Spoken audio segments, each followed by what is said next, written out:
Oh, Tiffy, don't call me. Tiffany Macklem has spoken again, and we really need to understand, Tiff. Which is it? You look at Q1, so, consumption was fairly healthy. Housing housing declined.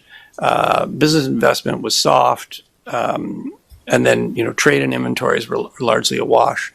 That gave you, a very slightly negative quarter. We do think growth will resume in the second quarter. We expect to see, continued expansion of consumer spending. We think there'll be a little more stability in the housing market, so it won't be subtracting from growth. So we do expect growth to resume. Given the conversations for the past 10 days, I do have to ask, do you believe Canada's in a recession right now? Look, the short answer to that question is, based on the data we've seen to date, the economy is weak, but it is not clearly in recession. That's two different definitions. So what if I told you that Canada isn't avoiding a recession? What if we're just financing our way around one? Because that's the question Canadians should be asking yourselves today on this beautiful Canadian Saturday morning. Just a few days ago, Bank of Canada Governor Tiff Macklem was asked directly whether Canada is in a recession, and the CBC absolutely celebrated when his answer was, you guessed it, no. Now, based on the Bank of Canada's data, Canada is not in a recession, according to Macklem, and one of the reasons that he pointed to was consumer spending. But we've done a couple of other reports this week that would identify there are problems with that argument. But in his words, in other words, Canadians are still spending money, so stop worrying. Nothing to see here. But here's where it gets a little bit interesting. Statistics Canada just released a report yesterday showing that Canadian households now owe $1.80 in credit market debt for every single dollar of your disposable income you earn. For the sixth straight quarter, debt grew faster than income. 6 straight. Retail jobs declining. We'll get into that. Consumer debt rising, mortgage growth slowing, credit usage increasing. This, my friends, is not a recipe for success for a country. So here's the question. Are Canadians spending because they actually feel confident about the future of this economy?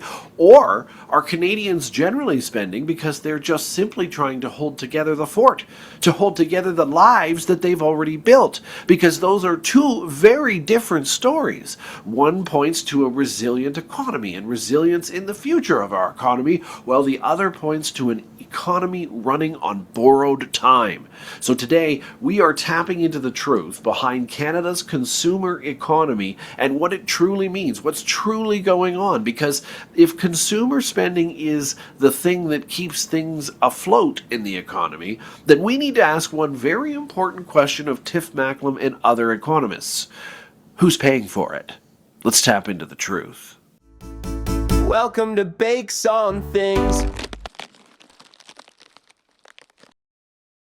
Welcome back to Tap the Maple here on Bakes on Things for your Saturday morning. Don't forget to like and subscribe. Join the conversation on this down below. How are you feeling in your life? Because there is a tendency in politics and economics for people to assume that only one thing can be true at a time. But as we are learning in Canada, that's never necessarily the case. But they believe that Canada is either in recession or booming. Consumers are either confident or they're struggling.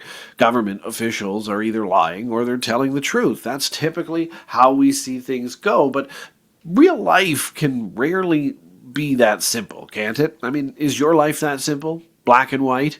That's why I think this conversation matters this morning, because as we just saw, Tiff Macklem may well be right. There may be some increased consumer spending right now that looks good on paper, and Canadians don't feel like they're in trouble, or maybe they are. Those two things can exist exactly at the same time. And a few days ago, Macklem was asked that, whether Canada is in a recession. As we saw, he said no, quite point blank, and the CBC, as I said earlier in the episode, celebrated. Immediately, people rushed to take sides one way or the other. Is it Tiff or is it Statistics Canada? And here's the thing. Any argument is disconnected from reality unless you put the two together. Some insisted that the Bank of Canada say everything is fine and that Canadians should stop worrying. But I think the reaction of worrying versus not worrying is not really looking at the bigger picture, because the real story isn't whether Tiff Macklem used the word recession or whether Statistics Canada calls this a recession. The real story is why the Bank of Canada believes consumer spending will continue supporting the economy, because that's going to help us predict whether we stay in recession. So that's the key. If consumer spending remains strong, the economy can avoid its recession or avoid staying in recession. But the next question is really unavoidable. How are Canadians funding that consumer spending? That's the important question here. And that's where yesterday's Statistics Canada report enters the bigger picture. According to the agency, Canadians, as we saw, their households now owe approximately $1.80 in debt for every dollar of disposable income you earn. That's not your gross income, that's your after-tax income, your disposable, able to use on other things income. You have $1.80 of debt in general before that ever happens.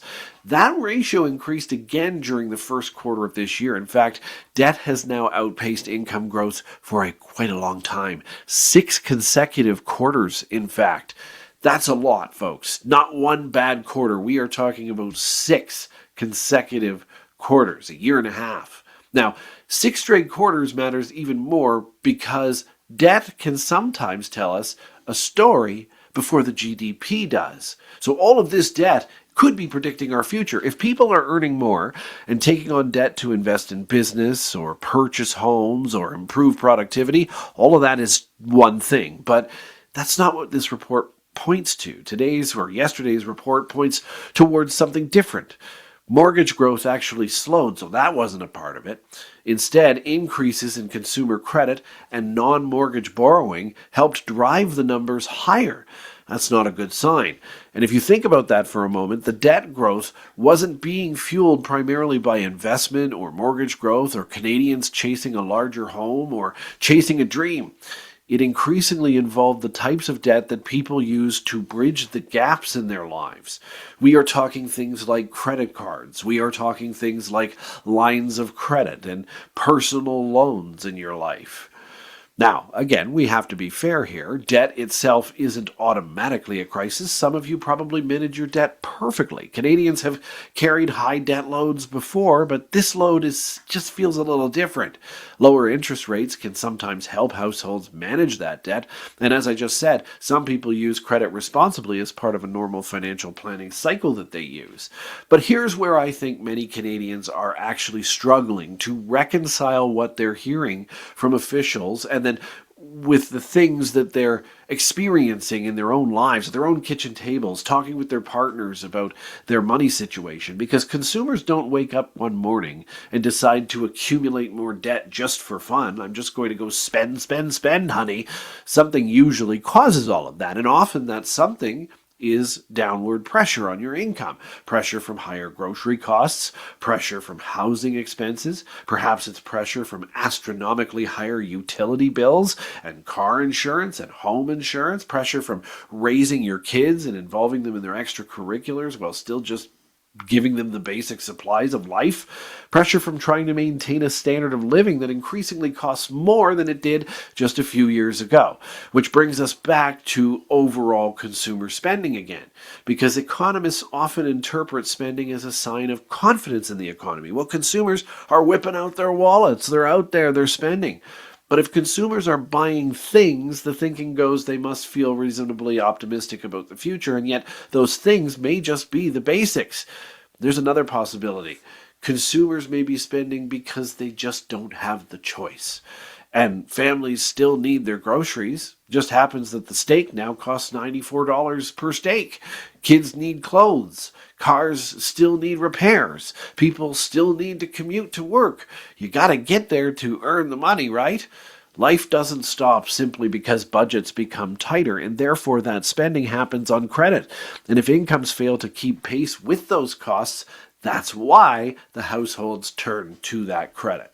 Not because they feel prosperous and they'll be able to easily pay that credit card bill, but because they're just trying to keep up. That distinction matters enormously because spending driven by confidence is sustainable. It's what Tiff was trying to talk to and point to. But spending driven by necessity often has limits, like your own credit card limit, for example. Eventually, people hit those limits, and if they do, the economy can slow very quickly. Look at what the Office of Bankruptcies has said.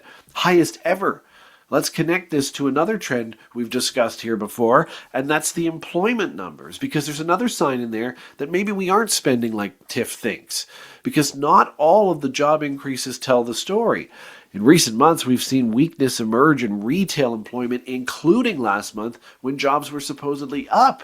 That should raise your eyebrows, because retail workers are often among the first to feel changes in consumer behaviors. Retailers have less hours for their workers. When businesses anticipate slower sales, these decisions start to flow. Hours get reduced, hiring slows, perhaps there's layoffs, these positions disappear. Again, one data point alone doesn't prove the whole thing, but now we're talking, wait a minute, we've got exceeding debt, multiple indicators pointing in the same direction that are deserving intention and attention. That's why I think Canadians are justified asking questions here, especially based on how Tiff put it. Not because they're rooting for a recession, as Mark Carney tries to accuse people of, not because they're hoping experts are wrong, but because they are living through an economy that often feels very different from what the government is telling them it looks like, and even from what the headlines look like. Canadians don't experience the economy through quarterly GDP press releases. They experience it at the checkout line, in the grocery store, at your local Walmart, or at the gas pump, during your mortgage renewals when you see your rates gone up 3%, while reviewing credit card statements to see that your 14% credit card is now 21%, while deciding which expenses can wait until next month. And those experiences matter too, because that's the actual life you all lead. So when does that leave, or where does that leave us, rather? I don't think the evidence supports declaring that Canada is unquestionably in a recession, but it is damn close. Tiff Macklem may be entirely correct based on what he's looking at as data, but sometimes data doesn't tell that entire story. I also think today's debt figures, along with the declining retail jobs, show a story too. Because if consumer spending remains the pillar supporting the economic growth, Canadians deserve to understand what is actually driving that spending. If it's credit, we're in big trouble because retailers are already consolidating. Is it rising prosperity? I don't think so.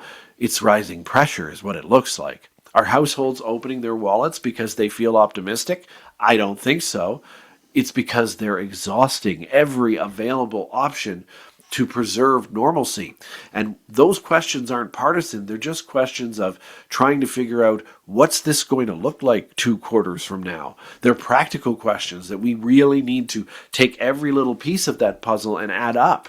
If officials believe households are thriving, they'll respond one way, and we'll see constant increases in the GDP and the economy coming up. But if households are simply becoming more indebted while treading water, the response may need to look very different as the quarters progress. At the end of the day, Canadians don't need anyone telling them or to tell them how the economy feels. You know how it feels. You look at your kitchen table every day. You already know. But you see it in your monthly budgets, you see it in your monthly bills, you hear it in conversations with friends, neighbors, and family. You feel it every time unexpected expenses appear. Maybe the car breaks down, the dryer, whatever it is. The challenge now is determining whether those experiences represent temporary growing pains in this country or warning signs that something deeper is already happening beneath the surface. Because here's the thing. If consumer spending truly is what's keeping Canada's economy moving, like Tiff Macklem says, then we need to ask one final question of the whole thing. What happens if Canadians finally reach the point where they simply can't spend anymore? That's how you tap into the truth. Don't forget to like, subscribe, join the conversation down below based on what you're seeing in your real life. Forget the reports for a second, unless you want to combine those 3 reports, which we're talking about today. And when you do combine those reports, does that make you suspicious? Do you raise an eyebrow as to what's happening in this country? And if Canadians are increasingly relying on debt just to maintain the lives that they already had, Are we perhaps seeing the most important economic story in this country since before COVID? And maybe that isn't whether we're officially in a recession or not, it's whether we're quietly borrowing our way around one temporarily and hurtling toward a much worse one a couple of quarters from now. Let's discuss that in the comments. Don't forget to like and subscribe, as I said, and we'll be back at 7 a.m. tomorrow morning for a Sunday morning edition of Tap the Maple. We'll see you then. Have yourselves a fantastic Saturday.